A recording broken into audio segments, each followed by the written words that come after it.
The Borderlands movie recently came out, and while I haven't seen it, I've seen people say insane things about it, such as it's horrible or it's the reincarnation of the original Super Mario Bros. Movie. This really does suck, as we live in a world where film adaptations of video game franchises are almost never of the same caliber and quality. You could have an adaptation that does a franchise justice decently enough, followed by an absolute dumpster fire. While the Borderlands series does seem to have a reputation of being the Rick and Morty of video games, especially first-person shooters, with its crass humor and Vivzy Pop-like writing, it unfortunately has a very special place in my heart. Borderlands, for as messy and seemingly insane as it is, does have a lot of quote-unquote substance in terms of characterization and world building, as almost every NPC has a purpose or at least one memorable defining character trait, even if that trait is being a complete freak. While the game is very linear in terms of having a main story you need to follow with horrible people to game end along the way, Borderlands offers so much replayability and experimentation, as all playable characters are completely unique with different skill sets and strengths. Plus, the cel-shaded environments of the Borderlands universe set it apart from other first-person shooters. In addition to all of these unique characters, completely identical playthroughs of Borderlands can practically never be reproduced, for the amount of guns available in the latest game, Borderlands 3, is quite literally over 1 billion. Now, while 1 billion is a very large number for the amount of available guns in a game, keep in mind that a lot of them are just the same guns with minor variations, so while it does help sell the game as, once again, 1 billion is a lot, I think part of what makes Borderlands a much better experience is just the amount of details that goes into the world building. As while I previously mentioned, the main story is very linear, as the main quests mostly involve game ending this person to obtain X or Y item, the player can choose to take on around 90 side quests that help flesh out the universe the games take place in. Granted, most of the side quests are fetch quests that also involve game ending some sort of wacky entity. They do help flesh out the general feel of the Borderlands universe, as you meet characters that may or may not be involved with some of the quote-unquote greater elements of these games.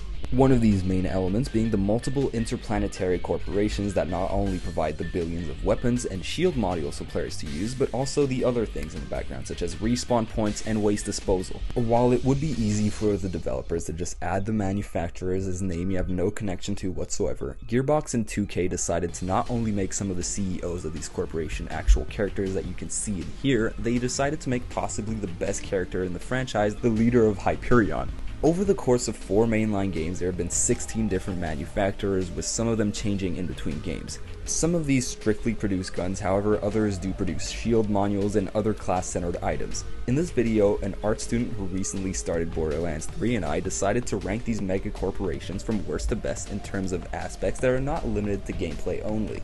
These aspects being things such as general aesthetics, lore, and role in the storyline of the games. These manufacturers being represented here, however, will be the ones present only in Borderlands 3, as this mysterious art student doesn't have enough hours of playtime in 1, 2, or the pre-sequel in order to have meaningful conclusions on any of these weapon brands. This means that all of these manufacturers will be omitted from the ranking. I'm so sorry, all of you 3 SNS munition fans. With all of these introductions out of the way, we can finally get into this obviously very professional and objective ranking of Borderlands 3 manufacturers.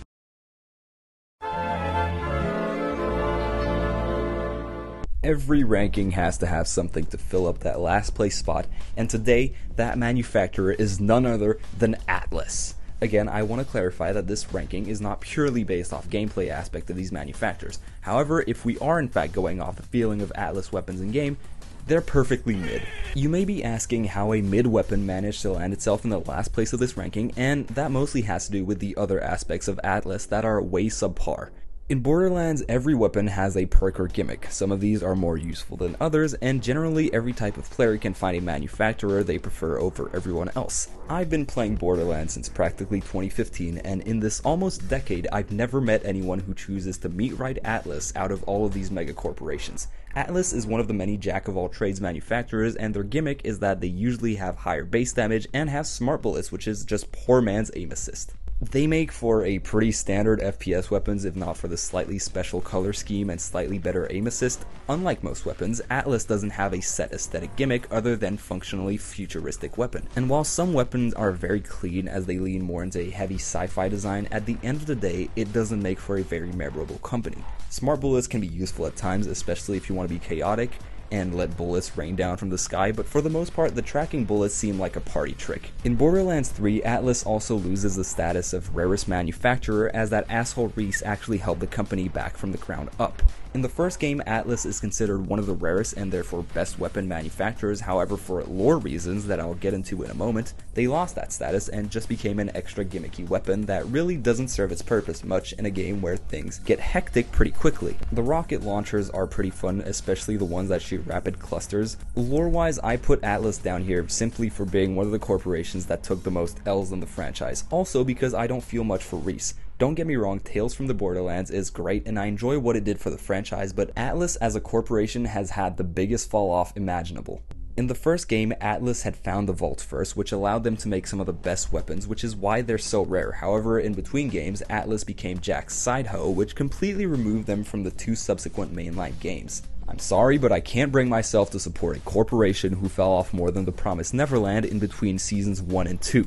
The art student also placed this manufacturer last, stating that the pistols look like Yu-Gi-Oh card holders, and that their RPGs look like they belong on Stephen Hawking's gaming setup. He also agrees that a corporation who falls off like they did doesn't deserve to be ranked higher than last.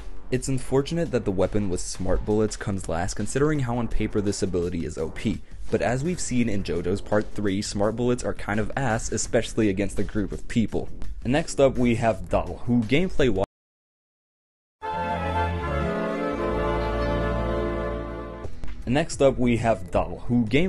is actually the definitive standard FPS weapon. If you use Dal weapons, you just want to benefit from the inexistent recoil in their weapons, and while that is fun for a while, it doesn't match the freak of the other available weapons, as generally there are no elemental attributes to Dal weapons, and the alternative firing mode or gimmick of this manufacturer in Borderlands is the ability to make the weapon semi-automatic or shoot in bursts. As my friend put it, who the Sigma is using the semi-auto mode? I think the main problem we have with Dal manufacturer is that it's missing that defining special feature. Yes, there's a semi-auto and burst modes, but again, and while having no recoil is very fun, I'm going to be honest and admit that I don't really mind recoil in Borderlands, as if you're going to use Dal weapons, you are actually going to get up close and personal, which usually means that you can spray in a general direction and still hit your target. This mostly negates the seemingly huge benefits of no recoil, as what's the point of having a gimmick that doesn't improve gameplay that much? Lore-wise, Dal is much better than Atlas, not only for being more involved in the background. For example, trash cans and ammo boxes are manufactured by Dal, but they also have a lot more active development in the pre-sequel, causing game events such as the Elpis Krakening.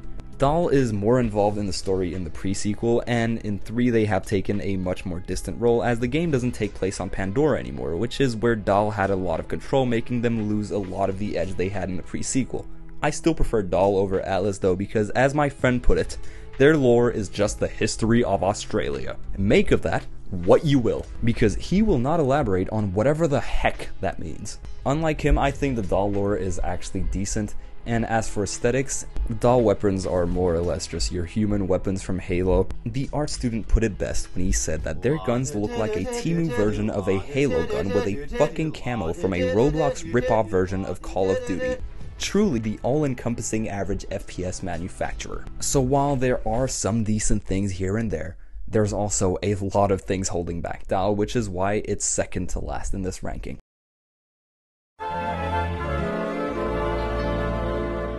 Vladov. I'm so sorry. Vladov is at the level of weapons that are becoming genuinely fun or viable to use in a normal playthrough of Borderlands. If we were only talking about the gameplay, Vladov would rank higher, as in 3 their alternative ways of shooting bullets is by adding a secondary form of shooting, whether it be zip rockets, grenade launchers, or whatever cool new way you could choose to spice up your average AR. The main thing about Vladov is that it usually has a very high fire rate, which will normally make up for the loss of accuracy. This is referenced in their weapon designs, which are usually more reminiscent of real firearms blended with the mounted turret from Halo, which allows multiple bullets to be shot out in rapid fire. These weapons are heavy, large, and it's basically just the heavy weapons guys' weapons from TF2, I mean, let's be honest. I think the main thing that carries Vladov in Borderlands 3 is the alternative method of shooting, because it's surprisingly very useful in so many different situations, which may anger a few people considering this ranking is not only about gameplay. However, we now get to the weaker parts of Vladov, which is the lore. Not much is really known about Vladov other than the fact that they are from an in-universe equivalent of Eastern Europe. This is the manufacturer I picture when I think about 13-year-old me who thought that playing the bass-boosted USSR anthem on full volume was the funniest thing ever. I remember seeing the Cyrillic alphabet in the scope of a weapon once and thinking it was the coolest thing ever, only to remember that I was playing Borderlands 2 and that I would refuse to touch anything if it wasn't Maliwan. Then when I was 15 and stopped seeing communism with the Reddit lens, I guess the weapon fell off in my eyes. In the Vladov lore video, they even play the USSR anthem, and the whole corporation seems to like propaganda and whatnot, as if Pandora was currently going through the Cold War. While it would be cool to dig into that aspect, it's never really been done, and Vladov has been uninvolved in the story so far, which can only allow it to play 7th in this ranking. The additional comment my friend had to make about Vladov is that if the USSR sold these weapons instead of investing in their space program, they would have won the Cold War. So thank you, Vladov. Thank you, Heavy Weapons Guy, and thank you, Reddit, for making me think that the USSR anthem bass boosted was the funniest thing ever.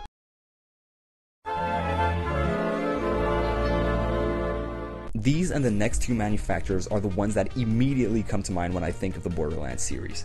Torg is emblematic in so many ways, whether it be the easily recognizable NASCAR decals on weapons, the explosions the weapons cause, or the CEO Mr. Torg, who is probably one of the most Borderlands character of all time. For those of you who haven't played Borderlands 3 for whatever reasons, Torg loses the explicit explosive attribute as that element is removed, however they still cause them, don't you worry, and they have the added benefits of getting another element. All in all, Torg makes some of the most brainless weapons. Sure, they don't have good snipers, allowing for trick shots and horrible recoil control, but who really needs that when you can cause this much chaos with just one shot? The alternative firing mode is just bullets become sticky, which is fun for a little trolling, but come on, who's actually going to plan anything out when they've got a Torg gun in hand? Just shoot it, it's that simple. Aesthetically speaking, Torg weapons in Borderlands 3 still retain some of that race car inspiration, but they've also turned to something more akin to fighter jets, leaning more into Top Gun influence with the images of Hot Mr. Torg, unfortunately always imprinted in the back of my mind. The comments my friend made regarding this manufacturer are not peak gameplay and design, but great lore. I aspire to be as free as Mr. Torg and negotiate like him, which brings me to the main factor that brings Torg up so high, the CEO and general lore. I know most of this lore takes place in Borderlands 2 within the most Borderlands DLC ever, but hear me out on this. I've said multiple times that Torg is the most Borderlands thing ever, so allow me to elaborate. Torg's whole gimmick is explosions and spread damage, which takes away accuracy and recoil control, and for a world as chaotic and bloodthirsty as the Borderlands world is, this may be the perfect manufacturer to represent that. The weapons themselves, while still following a theme, come in so many different shapes and sizes to show that most of them are made with scrap metal and things found across the wasteland, giving the impression that yeah, these weapons are made by insane scavengers who want nothing more than to see the world burn. Or in this specific case, I guess explode. Mr. Torg himself is the perfect Borderlands NPC. His character design is incredibly incoherent, he can only scream and he swears almost as much as the Has-Been Hotel character. Torg holds a special place in my heart, not only because it's the center of one of my favorite DLCs, but also the weapons are fun and brain dead to use. Torg truly represents all of Borderlands' values for being just chaotic, messy, and insane, and also the CEO is probably the best Borderlands NPC because he just screams and swears a lot, which is what all Borderlands characters would do in an ideal world. I'm joking, of course, that would be horrible.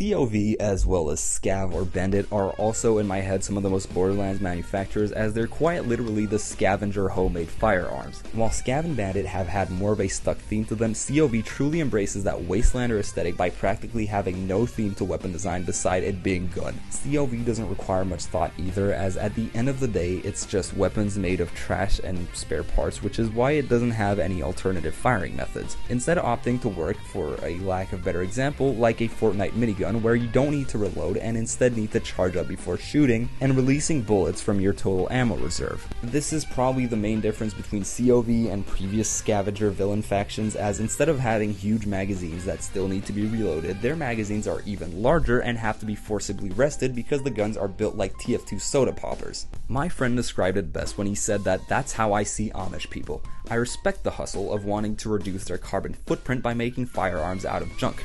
Plus, they are hella effect. Now, I want you to know that these are his words and not mine. They made the weapon that managed to kill Shinzo Abe. There isn't much lore on COV that differs from previous scavenger manufacturers, and the Calypso twins are definitely weaker villains than a character like Handsome Jack, so I don't feel much for the CEO of this manufacturer, unlike Torg.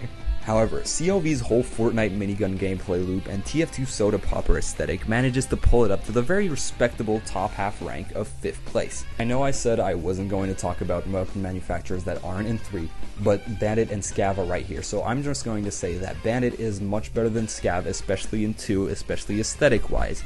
That could be either because I feel more nostalgia to 2 than the pre-sequel, or I just genuinely think that red is a cool color. I guess we'll never know. COV, like Vladov, is carried very heavily by gameplay.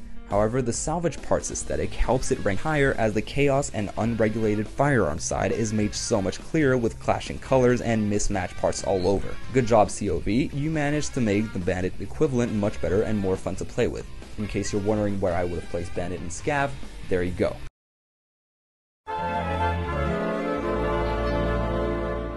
Great seeing the ops who thought my mag was empty received my fucking shotgun attached to 100 kilograms of dynamite. Truly, a common man brand. Enough said. I'm just joking. TDR is the final one of the 3 manufacturers I think of when I hear Borderlands. While the weapons themselves are cheap to buy and sell, they have no alternative firing mode, they look cheap, they have below average stats and have no real lore involvement in the mainline games, and have a name that sounds like mediocre, TDR has my favorite gimmick in the series. This gimmick being the ability to throw your weapon instead of reloading it. As someone who plays a lot more battle royale game, I'm used to reloading my weapons after every shot, meaning that for the longest time, I would throw my weapons only to lose my mind after discarding so much ammo at once. So why would I like TDR so much? You see, my dear viewer, very much concerned for my mental health. In a universe where so many of these corporations are built on things like unethical slave labor, wars, etc., TDR represents something that all of these other corporations don't. Accessibility. In Borderlands, there exist ways for you to buy guns, which is one of the worst things to do considering the game is advertised as a looter shooter, not a pay-to-win experience. But let's say you were a common man in the Borderlands universe, not some overpowered vault hunter who game ends every minute, just some guy who's gonna get his first weapon. What are you going to buy? Some overpriced piss yellow colored sniper? Or a weapon that you can actually afford? While TDR may make subpar weapons, they strive to make their weapons affordable for everyone. And while that sounds horrible, guns are a necessity in the Borderlands universe and not everyone has access to spare parts. Also, the gimmick of throwing your weapon instead of reloading is really funny in essence because where do the next ones keep coming from? Yes, you may be polluting every time your gun explodes, which makes TDR less eco-friendly than COV.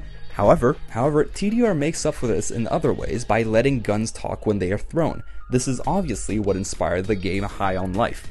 Moral of the story, don't make overpriced garbage like Doll or Atlas, strive to be like TDR and make cheap weapons that talk and explode. I want to make sure that everyone knows that TDR is probably the best corporation in the Borderlands universe simply for making these weapons so accessible and so fun to use. Every other aspect of this weapon is downright horrible, I hate it, but TDR, you have earned yourself a respectable 4th place. Congratulations.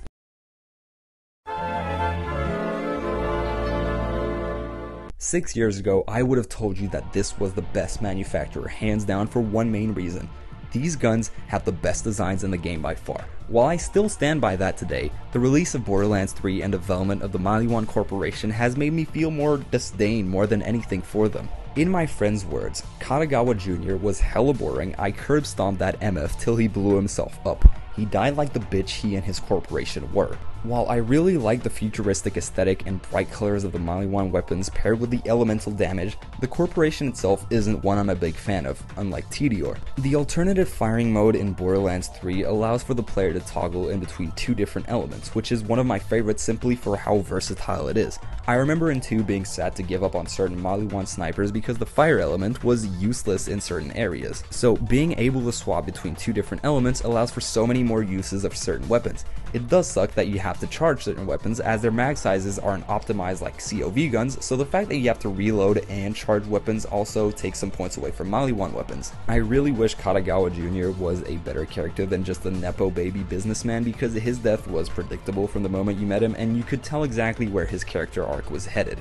Additionally, for as powerful and futuristic Maliwan is, it truly is bizarre that they can't show more dominion and power over the rest of the Borderlands universe. They managed to lose in the Corporal Wars to RHYS's D-tier startup. If it wasn't for the insanely clean and sleek weapons of Maliwan paired with the now even more versatile element swaps, Maliwan would be much lower. Likewise, if Takada Jr. was more charismatic or if Maliwan didn't constantly make poor business decisions, maybe it would be placed higher.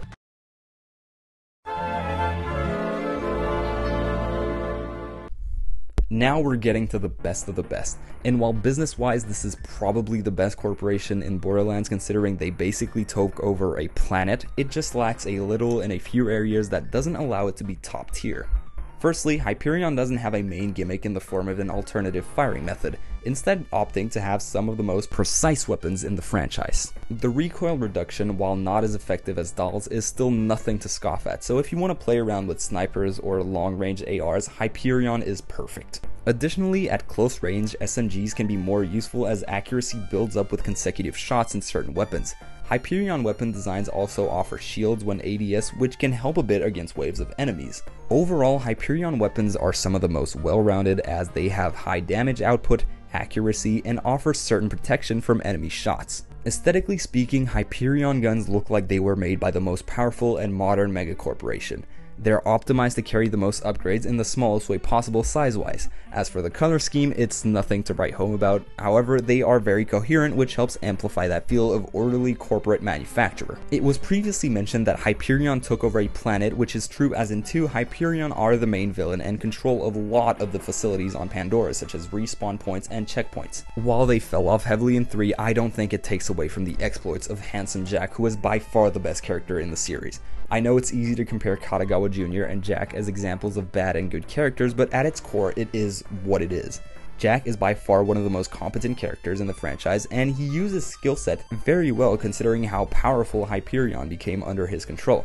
Yeah, he can be similar to the Rick friend sometimes, but his off-putting, edgy teenager humor and natural charisma was enough to make me admire and respect Hyperion even more. Not only are the weapons objectively fantastic gameplay-wise, the corporation itself is one of the most interesting to see develop as it had a lot of focus in 2 and especially the pre-sequel. While in 3 they're more in the background, their weapons are still amazing to use, so it makes sense that they'd be this high up. If you want a simpler comparison, they are the Pagani Zonda to Atlas's Fiat Multipla.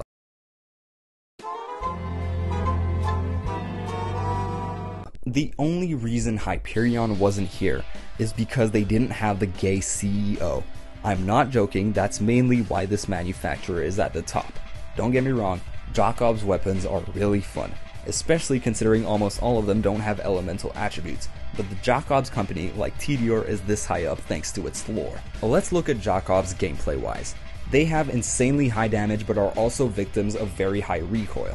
This is cancelled out by the fact that most Jakob's weapons are lever action or semi-automatic, so most of the time you won't be spreading anyway. So while high recoil should be a problem, it doesn't really matter here. Again, no alternative ways to shoot because this is a simple traditional gun brand, but critical hits can ricochet to nearby enemies, meaning that if you can aim a minimum amount, Jakob's weapons are terrifying for your enemies. Design-wise, my friend said Jakob's is one of the best, with their gay cowboy Brokeback Mountain Western style, gold ornaments on top shelf wood, and the big ass machete at the end of the barrel, which is all true.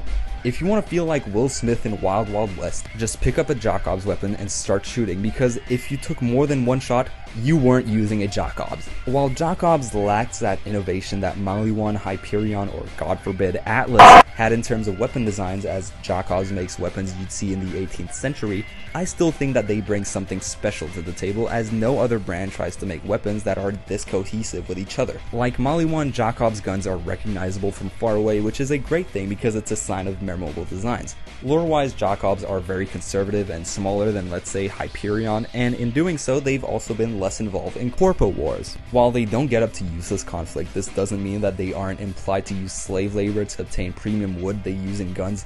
The slave labor is possibly the only downside to the Jakob's brand, as otherwise they are surprisingly one of the more modern companies, with once again, the CEO living Pride Month every day. While they are quite literally the Rothschilds of the Borderlands universe, I still like that they're trying to right past wrongs by eliminating any wrongful heirs to the Jakob's fortune. All in all, in addition to being a relatively smart conservative company, Jakob's, like Hyperion, has objectively some of the best guns from a gameplay standpoint, with the only time in which which they can suck, being when fighting crowds. While this does happen often, with the right mag upgrades and it usually taking one shot to finish enemies, you can normally mow through any group of enemies before having to reload with a Jacob's AR.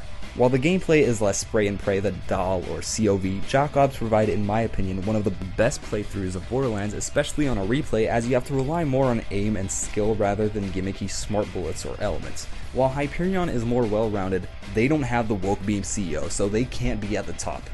With that, I thank you for watching, like and subscribe for more life-changing content, and goodbye.